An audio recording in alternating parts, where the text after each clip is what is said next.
What's going on YouTube? JT's Reborn here, and welcome back to another edition of my DC comic reviews. And in this video, we're talking about Batman and Robin, issue number 7, written by Joshua Williamson, with the art done by Simone DeMeo.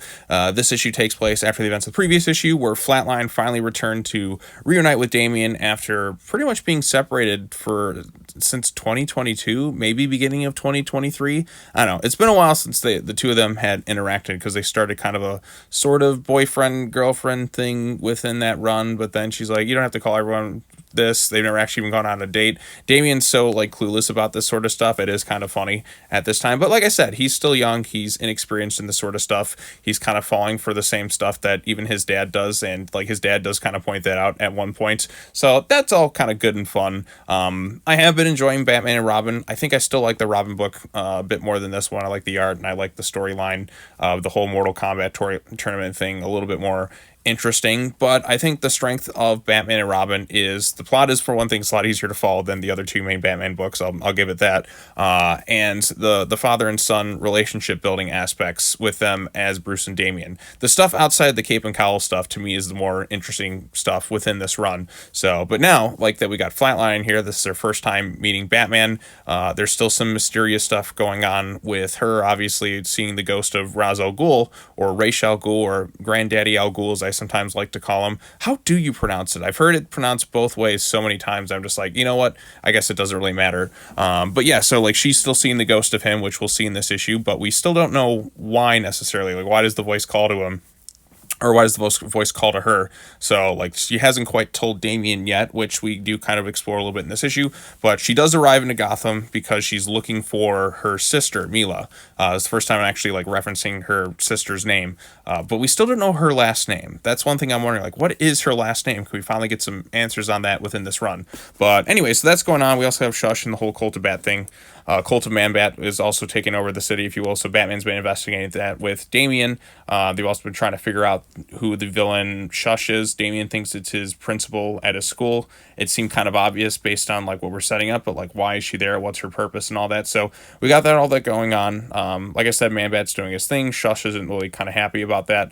Flatline meets Batman. She talks about, heard so much about him. My name is Flatline. Batman says he knows who she is, and she asks him, so, did your son tell you about her adventures on Lazarus Island? She even points out that Damian's kind of blushing at one point, because like I said, he's young, inexperienced. He's falling for the same traps that his kind of dad did, because like I said, they kind of write her in a sort of Catwoman type way, similar to how she interacts with Batman on these sort of things, very flirtatious, and, much like his father, Damian's kind of folding in an instant. But she comes to Gotham because she was looking for her sister Mila, who went looking for her after she kind of had her falling out with her family. Her mom, I guess, reached out to her via email, didn't even call, I guess. But yeah, so they got stuff going on there. Flatline kind of hugs Damian's hey, can you help me figure some of this stuff out? But she wanted to talk to Batman first before she started, taking care of business within the town, if you will. Damian agrees to help her, but he wants to ask his father for permission, and his dad's like, okay, but there's no killing, absolutely no killing involved. That may have flown okay, in the Lazarus Tournament where people had extra lives, but here, that's unacceptable. And she ultimately agrees to his decisions. So she goes off. She tells him she'll have him back by curfew. One of my favorite moments too is when Bruce talks to Damian right here about slowing down. I know Batman is not one to talk about this whole sort of thing, but just be careful is kind of what he's saying to his son. And he lets out a little bit of a smirk. He's like, boy, he's just like me. Probably shouldn't be falling for this because there's some obvious red flags here, but you know what? They've been through some stuff. Damian can take care of himself. And we also, like I said, there's a really good page right here where they talk about how they've gotten better as Batman and Robin, but they're still trying to figure out the whole father and son aspect, because for one thing, Alfred's not there as kind of a filter in between them, so it's just kind of them really on their own for the first time. And to me, that's where the strength of this book kind of lies for me, is the stuff with them outside the Cape and Cowl.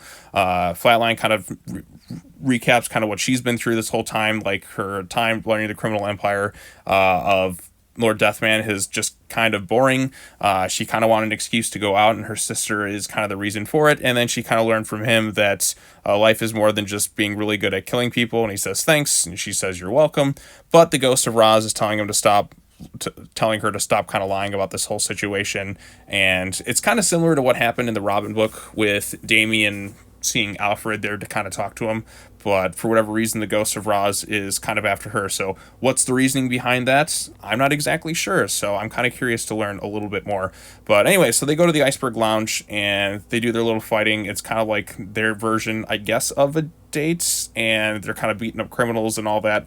However, Nika is stopped by her sister Mila, who also kind of has the same powers as their grandfather, if you will, turning into this little skeleton girl, if you will. So that's kind of left on a bit of a cliffhanger. And of course, Batman taking out like more stuff with the whole cult of Man-Bat. One of the members in that says, "We got plans for the city, if you will." He takes almost what looks like a cyanide capsule, if you will. But then Shush comes in and says that her and Batman should team up because they were both lied to by Man-Bat. So that's a little bit interesting. That's a bit of a like curious cliffhanger, if you will, to see where things kind of go from there. But in terms of this issue, I did enjoy it overall. Like I said, I kind of enjoyed the aspect where Damian's kind of falling for the same traps as his dad, if you will. But in his instance, he's younger. He's more inexperienced in this sort of thing. He doesn't really know like much about dating or anything like that. So he's just kind of stumbling over like all his words. He's kind of like, oh, he's kind of in that like, I don't know, like that honeymoon type phase that a lot of like relationships go through where people are just like, oh, she's the best. But then like as things kind of go on, he has to kind of realize, okay, maybe things aren't so perfect right here. But I mean, in his eyes, like he just doesn't know any better. So, but I'm glad Bruce is there to kind of talk to him, like, look, I'm not one to talk about this thing, but just be careful, son. So I like that aspect to it. The artwork by Simone DeMeo, I think, is getting better as the series has gone on. I also think what helps it is there's a different colorist on there, because when the Simone DeMeo artwork was kind of going on, the colors just made it kind of hard to tell like what's going on here. I mean, you actually get a few more like facial reactions. The colors pop a little bit more off the page. It's a little less, it's a little easier to kind of understand what's going on here with the characters and their emotions. It doesn't feel quite as busy or like over cluttered. So it definitely has improved a little bit. And plus, like I said, just seeing Damian just kind of fumbling a little bit, like, is kind of funny in some ways. So not the strongest issue maybe of this run, but I did enjoy it overall. I think I liked it more than the previous issue. It's kind of interesting to see Damian kind of go through a lot of these things that young teenagers kind of go through, because he is a bit different in terms of a character. Do I think this is the best relationship he's ever had in terms of all media? No, I would disagree with that. But it is kind of its own little like unique thing in terms of like what he's kind of had in various different media. So we'll see how it all turns out. I still enjoyed this thing. I think I still like the Robin book more than this one, even the artwork and the storyline that was going on with it. But this one's at least, you know, it's a lot easier to understand. It's not like an overly jumbled kind of mess with like some of the other Batman books going on right now. I mean, if you go to like the main Batman book, you have the whole Joker, you're one in like Zuranon, that's still going on. Detective Comics is just dragging its feet endlessly, and it's still kind of mind control, weird stuff. But here, it's just Batman and Robin solving a case. There's some mystery and intrigue, but it is much easier to follow. It moves along at a much quicker pace. I mean, that's just kind of like when it comes to Williams and stuff. Like, his books are always pretty quick pace. Like, even like the annual, you could just read it like, boom, and you're kind of done. A lot of the story is kind of told through the artwork, if you will. So, but like I said, I still enjoyed this one. I'm interested to know more about Flatline's sister, because we never got a name for her until this issue, and what's going on with Ra's al Ghul. So there's a few like lingering questions with the plot, and I'm interested to see kind of how things are explored there.